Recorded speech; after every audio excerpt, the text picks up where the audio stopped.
مسلمان ہونے کی حالت میں مرو، اور حدیث یہ بتاتی ہے کہ مسلمان مرنے کے لیے مسلمان جینا پڑتا ہے۔ آپ میری بات سمجھ رہے ہیں؟ مسلمان ہونے کی حالت میں مرنے کے لیے ضروری ہے کہ مسلمان بن کر جیو، تو مسلمان بن کے جینا پڑے گا۔ اب میں کہوں آپ سے اس زمانے میں آپ کا سب سے بڑا مسئلہ کیا ہے؟ تو آپ کہیں گے جی ملازمت نہیں ملتی، تجارت کے مواقع نہیں ہیں، بچے بے روزگار ہیں، مشکلات ہیں۔ میں اس کو ایک بہت بڑا مسئلہ تو مان لوں، لیکن سب سے بڑا مسئلہ تو نہیں کہہ سکتا۔ آپ متعین کر لیں کہ میں جلدی جلدی بولوں گا، یاد رکھیے گا، نمبر 1 سب سے بڑا مسئلہ ہے مسلمان بن کر رہنا اور مسلمان بن کر مرنا، یعنی ایمان پر ہمارا قائم رہنا اور ہماری نسلوں کا قائم رہنا۔ سب سے بڑا مسئلہ اس لیے بھی ہے کہ یہی مقصد ہے، اس کے علاوہ کہیں کے لیے آئے دنیا میں۔ اور سب سے بڑا مسئلہ اس لیے بھی ہے کہ دنیا میں شیطان کی نمائندگی کرنے والی وہ طاقتیں جن کے ہاتھ میں اس زمانے میں اسباب کی پوری دنیا ہے، انہوں نے طے کر رکھا ہے کہ آپ کو کافر بنانا ہے، آپ کو ایمان سے محروم کرنا ہے۔ یہ وہ تہیہ کر کے بیٹھ گئے ہیں۔ تو آپ نے کیا ارادہ کیا ہے؟ آپ کی طرف سے عمل سے یہ پیغام جانا چاہیے کہ بابا دنیا کی زندگی چاہے جیسے گزرے، ہم اللہ سے عافیت مانگتے ہیں، ہم اللہ سے آسانی مانگتے ہیں، کشادگی مانگتے ہیں۔ میں آزمائش مانگنے کی بات نہیں کر رہا، لیکن عزم کی بات کہہ رہا ہوں کہ عہد یہ کرو کہ دنیا چاہے جیسے گزر جائے، مسلمان بن کر جیئیں گے اور مسلمان ہی بن کر مریں گے انشاءاللہ۔ اس کے لیے جو کچھ کرنا پڑے گا وہ کریں گے۔ اب 2-3 موٹی موٹی باتیں جو کرنی پڑیں گی۔ نماز پڑھنی پڑے گی۔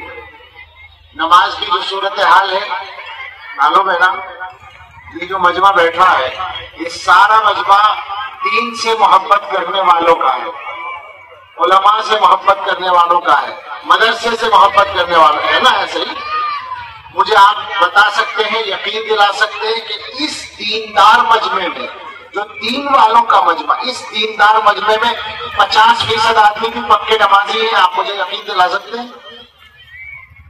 بولیے نہیں ہے، میں بتا رہا ہوں، میں آپ سے پوچھ نہیں رہا ہوں، میں آپ کو بتا رہا ہوں کہ اس منتخب مجمع میں 50% آدمی بھی پکے نمازی نہیں ہیں۔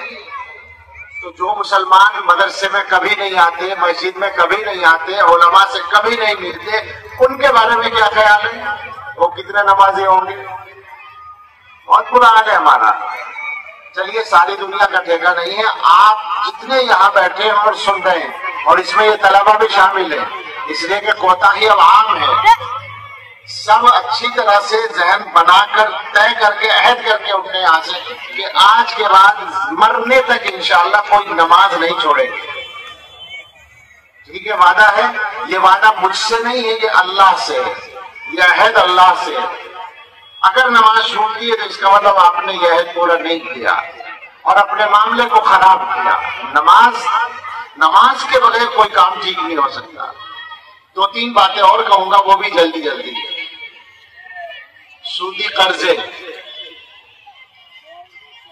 اچانک بول دیا نماز کے بعد سودی قرضہ، غلط تو نہیں بولا؟ کیا خیال ہے؟ صحیح بولا ہے، میں صحیح کہہ رہا ہوں، اور میری بات کی تصدیق ہوئی، اس پر خوشی نہیں غم ہے۔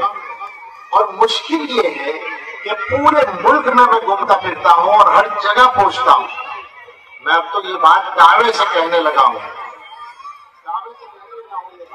پورے ہندوستان میں کوئی جگہ بچی ہوئی نہیں ہے جہاں کے مسلمان سودی قرضے میں بندھے ہوئے نہ ہوں۔